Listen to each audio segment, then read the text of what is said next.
участникам и гостям Международного форума сотрудничества. Дорогие друзья, сердечно приветствую вас по случаю открытия Международного форума сотрудничества, посвященного столетию отечественной народной дипломатии. Ровно век назад было создано Всесоюзное общество культурной связи с заграницей, которое развернуло совместную работу, системную работу по укреплению дружбы и взаимопонимания с народами других государств. Сейчас такую деятельность осуществляет правопреемник этой организации Федеральное агентство по делам Содружества независимых государств, соотечественников, проживающих за рубежом, и по международному гуманитарному сотрудничеству Россотрудничество. Несмотря на нынешнюю весьма непростую внешнеполитическую обстановку, Россотрудничеству удается не только сохранять, но и развивать конструктивные связи с неправительственными структурами многих стран. По его линии реализуются многочисленные проекты в сферах образования и просвещения. Осуществляется комплекс мер по формированию объективного образа нашей страны за рубежом, популяризации русского языка, достижений отечественной науки и культуры. Тем самым усилия народной дипломатии, несомненно, способствуют обеспечению законных интересов Российской Федерации на международной арене, укрепляют наше взаимодействие с единомышленниками и союзниками в целях построения справедливого и демократического многополярного миропорядка. В ходе форума предстоит наметить задачи для дальнейшей работы, в том числе на таких направлениях, как сохранение памяти о Великой Отечественной войне, защита традиционных нравственных ценностей, борьба с проявлениями неонацизма и неоколониализма.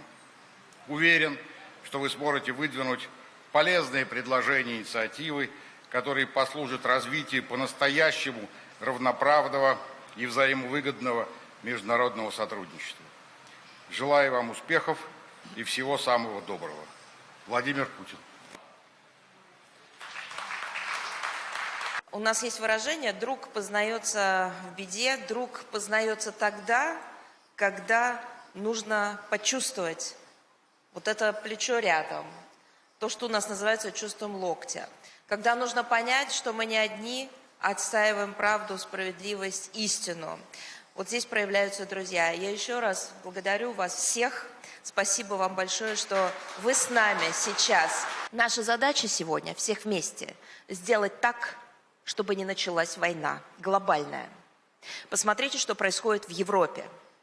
Посмотрите, до какого безумия доходят страны Европейского Союза. Посмотрите, что они делают. Они разжигают ненависть в сердцах людей. Поэтому, когда сегодня мы будем говорить о том, что наша задача дружить, просвещать, рассказывать, мы должны понимать, что это не только для процесса. У этого процесса конкретная цель и задача, чтобы нам потом не нужно было тайно передавать симфонии из столиц в столицы. Для того, чтобы потом нам не нужно было открывать двери для людей, которые убегают от различных форм нацизма, расизма, ксенофобии и так далее. Давайте утроим, а может быть удесятерим наши усилия.